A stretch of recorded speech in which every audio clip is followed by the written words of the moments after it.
Horizontal और vertical reservation है, ये क्या चीज़ है? ऐसा है जो कि रिजर्वेशन के अंदर रिजर्वेशन है। जी। जनरल में यानी जिसको हम अनरिजर्व्ड कैटेगरी अनारक्षित कहते हैं, उसके अंदर भी ये रिजर्वेशन होता है कि आप 1% से कम लोगों को 10% आरक्षण देते हैं। ये बहुत खतरनाक स्थिति है।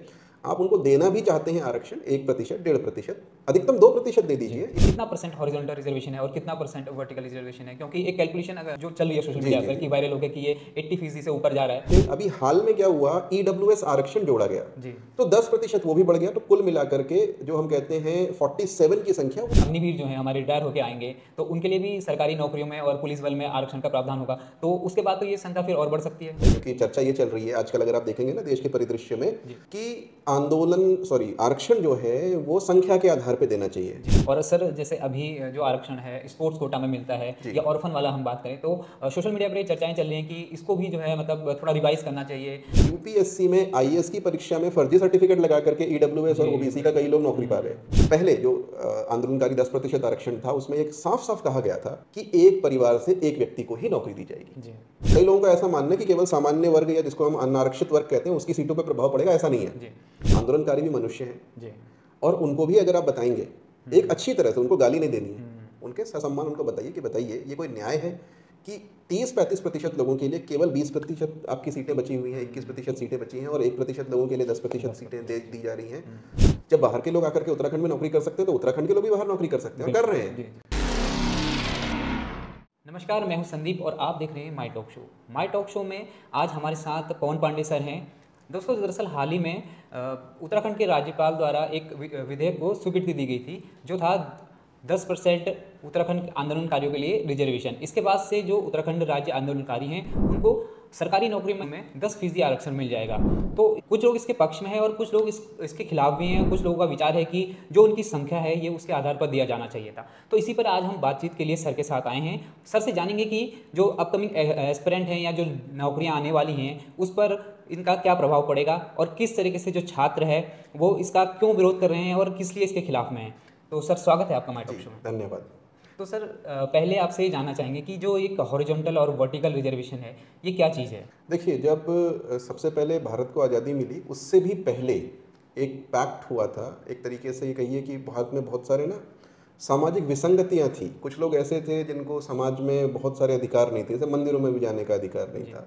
साधारण भाषा में उनको अछूत या अनटचेबल बोलते थे। तो उनकी तरफ से डिमांड आई कि हमें भी कहीं ना कहीं शिक्षण संस्थाओं में या फिर स्कूलों में, कॉलेजेस में, इन सब जगहों पे आरक्षण चाहिए, हमें प्रतिनिधित्व चाहिए। तो इसके आधार पे बहुत जगहों पे आरक्षण लागू किया गया। उदाहरण के लिए मैसूर में आप देखेंगे, मैसूर राज्य में आज़ादी के पहले की बात है, या फिर कोल्हापुर राज्य में ये सब लागू किया गया था। फिर जब आज़ादी हो गई और सरकारें बन गई तो पूरे देश में आरक्षण को लागू किया गया। संविधान में कुछ इसके लिए प्रावधान रखे गए, आर्टिकल 15 में, आर्टिकल 16 में, ताकि इनको कहीं अपनी संख्या के आधार पर प्रतिनिधित्व मिल जाए। ये जो भी हम कहते हैं एससी, एसटी और ओबीसी, ये तीन जो कम्युनिटी हैं, इनके लिए जो आरक्षण होता है वो वर्टिकल होता है। वर्टिकल का अर्थ 100 सीटें हैं, 100 में से कुछ सीटें इनके लिए रिजर्व कर दी गई कि यहाँ पर यही लोग आ सकते हैं। आप देखेंगे ये आरक्षण बेसिकली 3 तरह का है। एक तो विधानसभा और लोकसभा में भी देखने के लिए मिलता है, और वहाँ पे आप देखेंगे कि एससी और एसटी की अलग अलग सीट्स होती हैं। जैसे उत्तराखंड में 13 सीटें एससी की हैं, 2 सीटें एसटी की हैं, लोकसभा में भी हैं ऐसे ही। और इसके अतिरिक्त आपको पंचायत के स्तर पे ओबीसी की भी मिल जाती हैं। एक तो हो गया राजनीतिक, दूसरा हो गया शैक्षिक रूप से, स्कूल कॉलेजेस में एडमिशन के समय पर भी ये आरक्षण मिलता है। और तीसरा है जो हम कहते हैं नौकरियों में, सरकारी नौकरियों में, पब्लिक एम्प्लॉयमेंट में।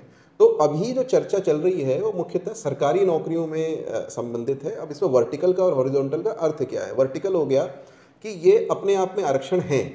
हॉरिजॉन्टल का अर्थ है कि मान लीजिए एक एससी आरक्षण, एसटी आरक्षण, ओबीसी है, इसके अंदर फिर से हॉरिजॉन्टली इनको तोड़ दिया जाता है। एससी में 33% हो सकता है महिलाएं, या 30% जो है वो महिला आरक्षण भी हो, जो 30% महिला एससी को ही जाएगा।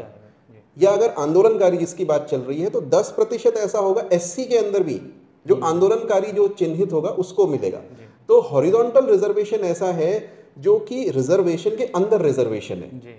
और रिजर्वेशन के अंदर तो है ही, जनरल में यानी जिसको हम अनरिजर्व्ड कैटेगरी अनारक्षित कहते हैं, उसके अंदर भी ये रिजर्वेशन होता है हॉरिजॉन्टल। ये सर अगर देखा जाए तो एससी, एसटी, ओबीसी दोनों और जो अनरिजर्व सीटें हैं दोनों को ही इफेक्ट करेगा, मतलब ये आरक्षण, जी इससे जी दोनों जी की सीटों पर ही प्रभाव पड़ेगा। बिल्कुल। कई लोगों का ऐसा मानना है कि केवल सामान्य वर्ग या जिसको हम अनारक्षित वर्ग कहते हैं उसकी सीटों पर प्रभाव पड़ेगा, ऐसा नहीं है। जी क्योंकि एससी के अंदर भी 10% सीटें जानी और पिछले 2 साल में हुआ क्या है, करीब 19% सीटें हॉरिजॉन्टल रिजर्वेशन के अंडर में आ गई हैं। जी तो यानी मान लीजिए उत्तराखंड में एससी का 19% आरक्षण है। आरक्षण है जी। 19% में से अब चूंकि टोटल हॉरिजॉन्टल 60% हो गया है, तो 19% का 60% जो है लगभग जो आप कहेंगे कि 12% के आसपास जी की जो सीटें होंगी, हम्म वो सीटें चली गई उन रिजर्व को, रिजर्व हॉरिजॉन्टल कैंडिडेट्स को। जी और उसके अलावा जो 7-8% बचा, उसमें एससी के जो बाकी लड़के हैं वो फाइट कर फाइट सकते करेंगे, हैं जी। और जिसमें वो फिर उनकी महिला, मतलब वो उसमें जो हाँ, महिलाएं उसमें हैं उनकी वो भी महिलाएं भी आ सकती वो हैं, भी हैं। उनकी महिलाएं भी आ सकती हैं, बाकी भी आ सकते जी हैं जी ऑब्वियसली जी। जी। तो सर जैसे अभी हम उत्तराखंड में रिजर्वेशन की स्थिति देखें तो कितना परसेंट हॉरिजॉन्टल रिजर्वेशन है और कितना परसेंट वर्टिकल रिजर्वेशन है? क्योंकि एक कैलकुलेशन अगर जो चल रही है सोशल जी मीडिया जी पर जी कि वायरल हो गया कि ये 80% से ऊपर जा रहा है, हाँ तो जी। इसके ऊपर आप बताएं कि हाँ, कितना ये फीसदी एक्चुअली जाता है? मैंने ही शुरू किया था कैलकुलेशन। जी तो इसमें है क्या कि करीब करीब आप ये मान के चलिए, मैं आपको एकदम एग्जैक्ट संख्याएं बता देता हूँ, आप एडम कीजिएगा। 19% एससी रिजर्वेशन है, 19% लगभग उत्तराखंड में एससी जनसंख्या के आधार पे है। जी 4% एसटी आरक्षण है, जो कि क्योंकि हमारे एसटी संख्या बहुत ज़्यादा नहीं है, तो जी 4-5 उसमें ट्राइब्स हैं, जौनसारी भोटिया मिला करके जी उनको है। इसके बाद में ओबीसी का 14%, 14% आरक्षण है। जी ये 14% अभी बढ़ाने की बात हो रही है, लेकिन है अभी 14%। जी जी हालांकि ओबीसी की संख्या इससे कुछ अधिक हो सकती है, संभव है कि उनकी 20% जी संख्या हो, जी किसी को पता नहीं है। जी अच्छा, इसके अतिरिक्त आप देखोगे ये तो हो गए 3 आरक्षण जो पहले से थे। अभी हाल में क्या हुआ, ईडब्ल्यूएस आरक्षण जोड़ा गया, जी तो 10% वो भी बढ़ गया। तो कुल मिलाकर के जो हम कहते हैं 47 की संख्या वो इनको जोड़ करके आती जी है। जी वहीं दूसरी तरफ अगर आप हॉरिजॉन्टल की बात करें तो 30% महिला आरक्षण है, 10% जो अभी हाल में आया आंदोलनकारी वाला आरक्षण है, 4% स्पोर्ट्स कोटा, 5% अनाथ, फिर एक्स डिफेंस, वो सब जोड़ करके मिला करके 60% है टोटल। और सर चर्चाएं हैं कि अभी जैसे अब अग्निवीर जो हैं हमारे रिटायर होके आएंगे तो उनके लिए भी सरकारी नौकरियों में और पुलिस बल में आरक्षण का प्रावधान होगा, तो उसके बाद तो ये संख्या फिर और बढ़ सकती है। हाँ बिल्कुल, और ये तो आप ये समझिए कि अगर कोई भी ऑर्गेनाइज्ड ग्रुप, जी जो भी ग्रुप यहाँ ऑर्गेनाइज्ड हो गया, वो तो फिर और डिमांड करेगा आरक्षण बढ़ाने की। मैंने पहले ही बताया आपको, ओबीसी आरक्षण को बढ़ाने की मांग है, और अभी की नहीं है, 2019-20 की है। आप देखिएगा तब हमारी जो वर्तमान राज्यसभा सांसद हैं माननीय कल्पना सैनी जी, वो ओबीसी आयोग की अध्यक्ष हुआ करती थी उत्तराखंड में। उन्होंने एक लिख करके भेजा कि 27% ओबीसी आरक्षण करना चाहिए 14 से, यूपी की तर्ज पे। तो 13% वहाँ बढ़ने की एक डिमांड तो है। जी इसके अतिरिक्त 10% अग्निवीर की जो आप बात कर रहे हैं, सेंट्रल गवर्नमेंट ने भी कहा है, बहुत सारी स्टेट गवर्नमेंट्स ने कहा है, और उत्तराखंड तो वैसे भी यहाँ पे बहुत बड़ी संख्या में लोग आर्मी में जाते हैं। जाते हैं। तो यहाँ अगर अग्निवीर आ गया, वैसे एक चीज़ कहने की ये भी है कि एक्स डिफेंस अगर है तो हो सकता है उनको वहाँ पर एडजस्ट कर दिया जाए, क्योंकि हमारे पास एक्स डिफेंस वाला कोटा है। ऑलरेडी चल रहा तो हो सकता है उसको वो 5 से 10% कर दें, अलग से अग्निवीर के लिए ना लाएं। लेकिन एक बात तो है कि हो सकता है जी कि कहीं ना कहीं ये आरक्षण भविष्य में और बढ़ सकते हैं। है जी। तो सर अभी जैसे हम अगर राज्य आंदोलनकारियों की संख्या की बात करें तो ऑन एन एवरेज ऐसे, मतलब एग्जैक्ट तो कोई आंकड़ा फिगर नहीं है, लेकिन वो जिलावारी जो उनकी जो है हाँ वो जी, हाँ जी। पीडीएफ डली रही है। तो अगर हम मान के चलें तो लगभग लगभग कितने होंगे जो हमारे जो राज्य न्यूज़, आंदोलनकारी हाँ, हैं इस समय पे? ये मतलब एक बहुत ही महत्वपूर्ण प्रश्न है, क्योंकि चर्चा ये चल रही है आजकल, अगर आप देखेंगे ना देश के परिदृश्य में, जी कि आरक्षण जो है वो संख्या के आधार पे देना चाहिए। जी अब इस बात से हम एग्री करते हो या ना एग्री करते हो, ये एक अलग विषय है, लेकिन जनरली एक एक्सेप्टेड स्टेटमेंट हो गया है कि प्रतिनिधित्व जनसंख्या के आधार पे होना चाहिए। जी ओबीसी में हालांकि उससे कम है आरक्षण। तो वर्तमान में जो आप कह रहे हैं कि आंदोलनकारी आरक्षण, इनकी संख्या जो आप न्यूज़ वगैरह में देखेंगे, रिपोर्ट्स में जो बताई जाती है 10 से 13,000, जो मैंने सबसे बड़ी संख्या देखी है 13,000, और एग्जैक्ट संख्या मिल जाएगी अगर हम उसके सारे जो डिस्ट्रिक्ट्स हैं ऐड ऑन कर देंगे तो मिल जाएगी, बट किसी भी स्थिति में 15,000 से ऊपर नहीं है। जी जो कि अब मैंने ये कैलकुलेशन बताया भी था और मैं बात भी करता रहता हूँ इनके, क्योंकि परिवारजनों को ये आरक्षण दिया गया है, इनको या इनके परिवार, किसी को भी मिल सकता है। मैंने वो एक्ट भी पढ़ा है, अधिनियम भी पढ़ा है। मान लीजिए कि ये 13,000 परिवार हैं, ऐसा है नहीं। इसी कोचिंग में मेरे जो पार्टनर हैं हेमंत सर, उनके माता पिता और दादी तीनों आंदोलनकारी जी है ना, तीनों को। और किसी ने बोला भी कि ये तो शायद अपने फायदे के लिए कर रहे हैं, बट ऐसा नहीं है। उनको तो फायदा होता या उनके परिवार में फायदा होता, वो मना ही कर रहे हैं।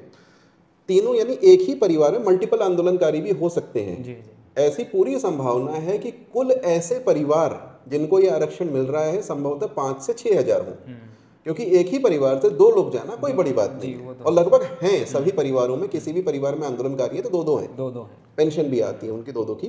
तो इस प्रकार से अगर हम फिर भी 13,000 परिवार या 15,000 परिवार भी मान लें, उत्तराखंड की जनसंख्या लगभग 1,35,00,000 है, 1 करोड़ 2011 में थी। तो ये मान के चलिए कि हमारे पास में आज की डेट में 20 लाख से कम परिवार तो नहीं है। एक परिवार में 6 व्यक्ति मान के चले तो 20 लाख से कम परिवार नहीं है, यानी ये 1% से भी कम उत्तराखंड के परिवार हैं अगर आप जनसंख्या के आधार पे देखते हैं।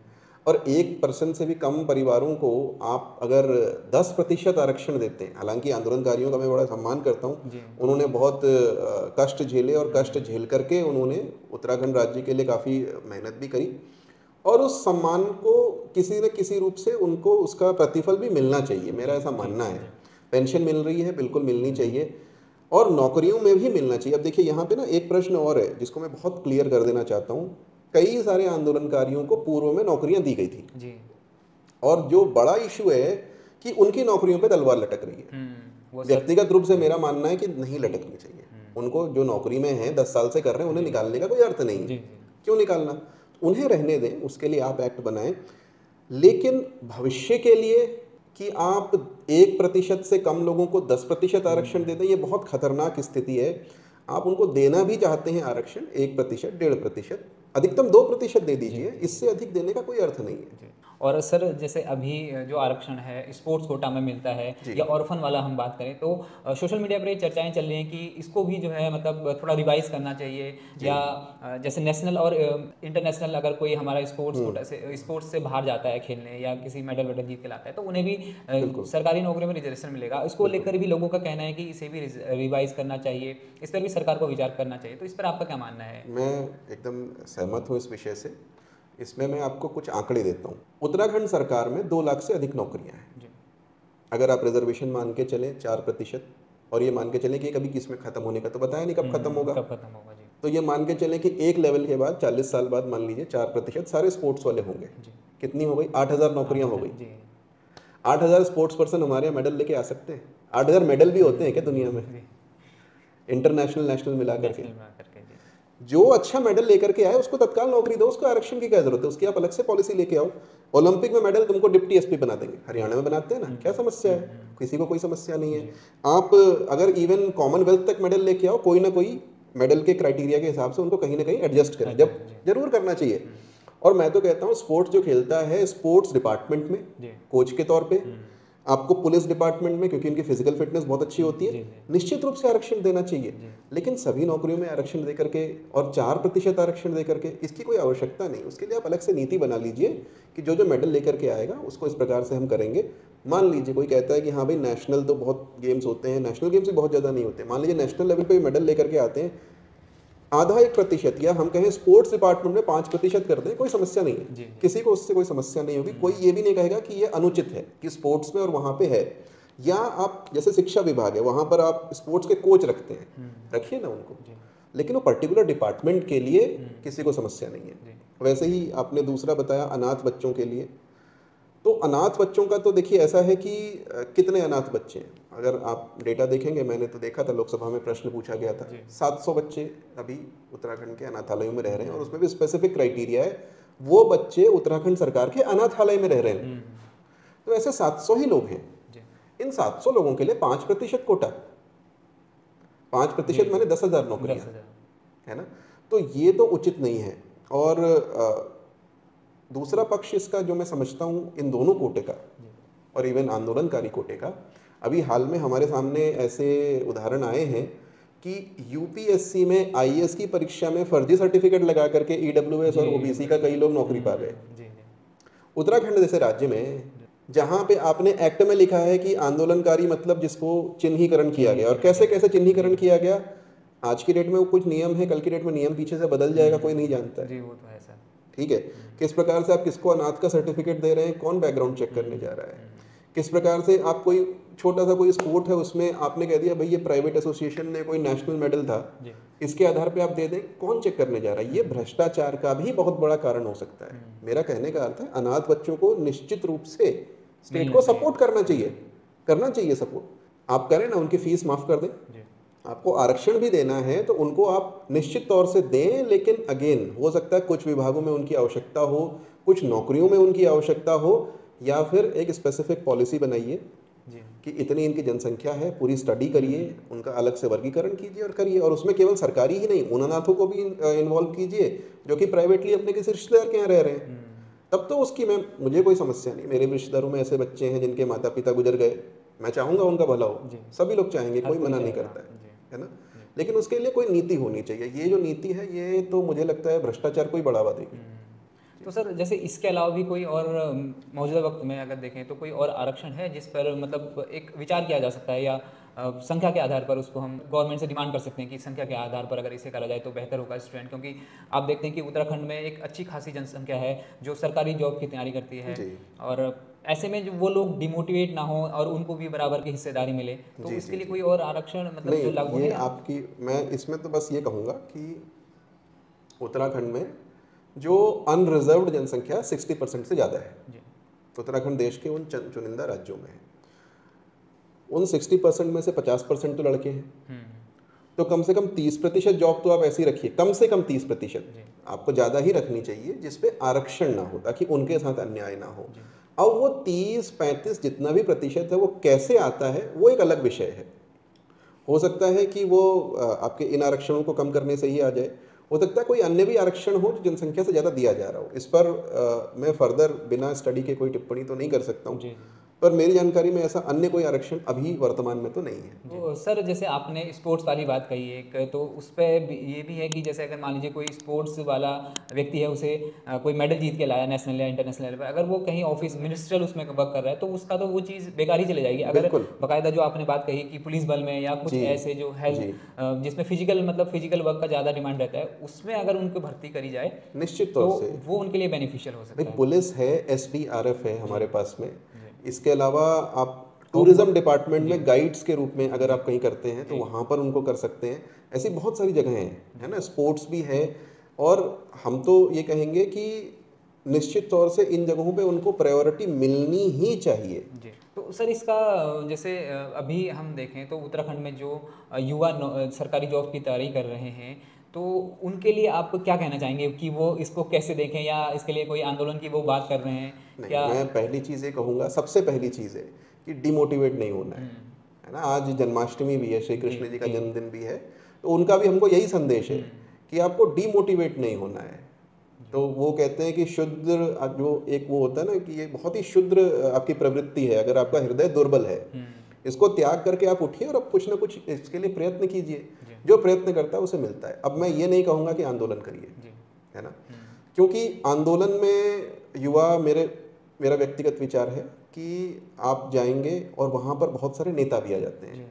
आप सीधे सड़क पर अगर आएंगे तो इसमें जो पहला स्टेप होना चाहिए वो ये होना चाहिए कि आप अपने जो भी जिम्मेदार लोग हैं उनसे ये समस्या से अवगत कराएं, और दूसरा आप लीगल रूप से अपनी लड़ाई लड़ें, इसको आप कोर्ट में लेकर के जाएं और वहाँ पर तर्कों के माध्यम से सिद्ध करें। क्योंकि पहले भी कोर्ट ने इसी आरक्षण को, आंदोलनकारी आरक्षण को खारिज किया है। हालांकि उसके आधार पर कई लोगों की नौकरियां जारी थी, और मैं दोबारा कहूँगा कि वो नहीं जानी चाहिए। लेकिन ये चीज़ अब देखिए, मैं आपको मेरे को ध्यान आ गया तो मैं बता देता हूँ। पिछला, इसके पहले जो आंदोलनकारी आरक्षण था और अभी में कुछ अंतर भी आ गया है। अंतर क्या है? पहले जो आंदोलनकारी 10% आरक्षण था उसमें एक साफ साफ कहा गया था कि एक परिवार से एक व्यक्ति को ही नौकरी दी जाएगी। वो चीज़ हटा ली गई है नए एक्ट में। अच्छा। दूसरी चीज़, लोक सेवा आयोग जो भर्ती कराता है वो आंदोलनकारी आरक्षण से अलग रखा गया था पहले, अब वो हटा दिया गया। लोक सेवा आयोग की भर्तियां भी आंदोलनकारी भर सकते हैं। अच्छा। तो वो पहले जो सीमित दायरा था वो बढ़ गया है। इसके बारे में बहुत लोगों को नहीं पता है। अभी एक नोटिफिकेशन भी चल रहा है हाल ही में, लोअर पीसीएस का, उसमें दोबारा से ऐड ऑन किया गया है वो आरक्षण। आप देखेंगे कभी भी इसके पहले आंदोलनकारी कोटा जब एग्जिस्ट भी करता था, लोक सेवा आयोग की भर्तियों में नहीं होता था। उन्होंने उनको अलग से ग्रुप सी की नौकरियों में दिया हुआ था। अब हर तरह की नौकरियों में आरक्षण इन्होंने उसका दायरा बढ़ा दिया है। जी तो पहले सीमित संख्या में, अब बड़ी संख्या में और बड़ी संख्या में नौकरियां देने की बात चल रही है। और चूंकि आंदोलनकारी काफ़ी संगठित हैं, पहले से ही उनके संगठन भी हैं, जी जगह जगह पे जो जिम्मेदार पदों पे लोग हैं उनके पुराने आंदोलन के साथ ही रहे हैं, तो उनका प्रभाव भी है। और मीडिया में भी उनका अच्छा प्रभाव है, क्योंकि उसमें मीडिया भी आंदोलन में शामिल था, बहुत सारे मीडिया कर्मी स्वयं आंदोलनकारी हैं। जी जी बिल्कुल। तो इस कारण से आपको मीडिया से भी या आपको पॉलिटिकल पार्टीज की तरफ से भी बहुत इसके विरोध में आवाज़ उठाने की आशा नहीं रखनी चाहिए। तो अब सर, अब स्टूडेंट जो हैं, जो तैयारी कर रहे हैं, वो इस दौरान किस तरीके से मोटिवेट रहे हैं, किस तरीके से तैयारी करें? क्योंकि जो यूकेपीएससी है उसके नोटिफिकेशन निकलने में ही 4-4 साल, या भर्ती की अगर हम बात करें तो उसी में 4-4 साल निकल जाते हैं। नहीं, खैर इस बार तो इन्होंने सही किया है। जी अभी हाल के समय में कुछ सुधार हुआ, जो सुधार हुआ है हमें स्वीकार करना चाहिए। पहली बार जो यूकेपीएससी की भर्ती है वो 4 साल से कम में आ गई, 2021 में आया था, फिर लेकिन सर जो प्रोसेस है उसका, उसको लेकर भी लोगों में थोड़ा मतलब वैसे ही डिमोटिवेट चलते हैं प्रोसेस से, ऊपर से फिर अगर सीटें कम होंगी तो थोड़ा और डिमोटिवेशन होगा। तो ऐसे में स्टूडेंट को किस तरीके से अपना माइंड वो करना चाहिए? देखिए, 2 तरीके हैं। पहली चीज़, उत्तराखंड पर निर्भर ना रहे। जब बाहर के लोग आकर के उत्तराखंड में नौकरी कर सकते हैं तो उत्तराखंड के लोग भी बाहर नौकरी कर सकते हैं, और कर रहे हैं बड़ी संख्या में। लखनऊ में, दिल्ली में, बरेली में, अलग अलग शहरों में उत्तराखंड के लोग कर रहे हैं। ऐसा नहीं कि हम में योग्यता नहीं है। तो जहाँ ज़्यादा अवसर हैं, अपना जो दायरा है उसको बढ़ाएं। आप यूपी का या सेंट्रल गवर्नमेंट की भी पोस्ट भरें, अगर हो सकता है उसमें आपकी कोई कमी है स्किल में, उस स्किल को डेवलप करें, क्योंकि कुछ चीज़ें अपने हाथ में नहीं होती हैं। जो अपने हाथ में है उन चीज़ों पे कार्य करना चाहिए। पहली चीज़ तो ये है ना कि अपनी स्किल बढ़ाएं, अपने जो फॉर्म्स भरते हैं उसका दायरा बढ़ाएं। दूसरी चीज़ कि जो अगर आपके पास समय है, बहुत सारे बच्चे लोक सेवा आयोग की भर्ती नहीं देते, और अभी मेरे ख्याल से, मुझे ग्रुप सी का पता नहीं है, हो सकता है कोई भर्ती हो या ना हो। अगर समय है तो सोशल मीडिया पे या किसी न किसी माध्यम से इस बात को अवश्य उठाते रहें कि ये गलत है। देखिए, आंदोलनकारी भी मनुष्य हैं, और उनको भी अगर आप बताएंगे एक अच्छी तरह से, उनको गाली नहीं देनी है, उनके ससम्मान उनको बताइए कि बताइए ये कोई न्याय है कि 30-35% लोगों के लिए केवल 20% आपकी सीटें बची हुई हैं, 21% सीटें बची हैं, और 1% लोगों के लिए 10% सीटें दी जा रही हैं। मेरा पूरा विश्वास है वो भी समझेंगे। वो भी उत्तराखंड के रहने वाले, उत्तराखंड के हितैषी हैं, हमारे वो शत्रु नहीं हैं। जी जी। और ये उन्हीं की या उन जैसे लोगों की ही बदौलत जो है आज हम एक अलग हमें राज्य मिला। देखिए, उन्होंने विशेष प्रयास किए। बदौलत तो क्या है कि जो सरकारी नौकरी में उस समय पे थे वो आंदोलनकारी भले चिन्हित नहीं हो सकते, उनने भी हड़तालें करी और रैलियां निकाली, स्कूल के बच्चों ने भी करी, सभी का पार्टिसिपेशन रहा, उनका विशेष रहा। उन्होंने कष्ट झेले, उनको डंडे पड़े होंगे, वो जेल में गए होंगे। तो इस तरह से चीज़ें हैं। तो ये थे हमारे साथ पवन सर, जो कि ओरेकल IKS के सह संस्थापक हैं। तो इनसे हमने जाना कि जो मौजूदा वक्त में अभी 10% जो हॉरिजॉन्टल आरक्षण लागू किया गया है उत्तराखंड में, इससे जो तैयारी कर रहे एस्पिरेंट है उन पर उनके जो आने वाले जो पद हैं उस पर किस तरीके का प्रभाव पड़ेगा। तो आप माई टॉक शो देखते रहिए, और कैसा आपको वीडियो लगा इस पर अपनी राय जरूर दीजिएगा। आप इस जो 10% आरक्षण है इसके बारे में क्या सोचते हैं, इस पर ज़रूर कमेंट करके बताइएगा।